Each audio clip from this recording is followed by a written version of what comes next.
Good day, viewers. Welcome to Blessed Life Channel. I am your host, Pastor Kunle Williams.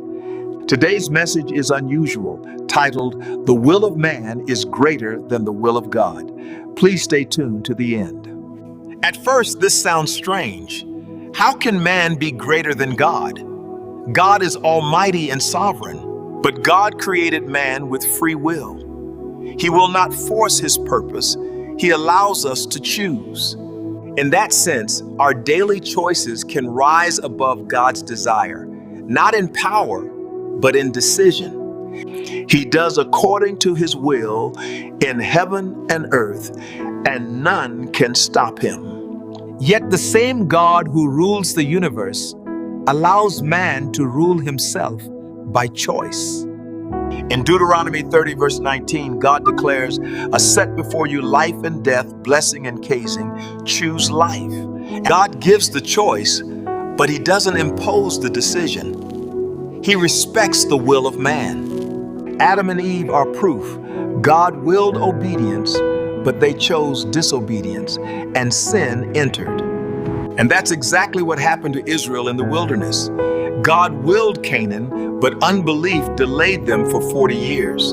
Even in salvation, God wills that none should perish, yet many will perish because they refuse him. This shows that man's will can resist God's desire, though his eternal purpose remains sure. When we exalt our will above God's, we frustrate his grace in our lives. And Proverbs chapter 14, verse 12 warns, "There is a way that seems right, but the end is death." God desires peace, but man often chooses violence.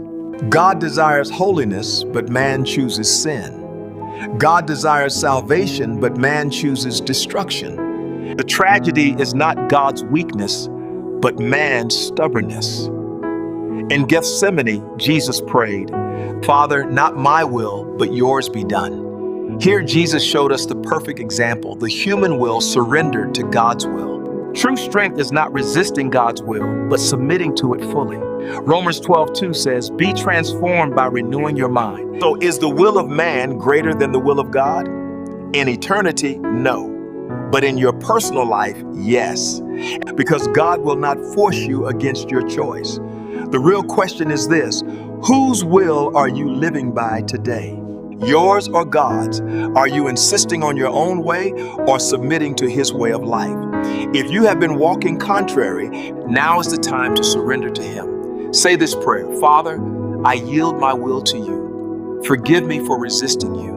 From today, I choose your purpose. Not my will, but yours be done in me." Beloved, true freedom is found in surrender. May his perfect will guide you always. Amen. For inquiry and prayers, check the description and don't forget to subscribe to our channel. Thank you.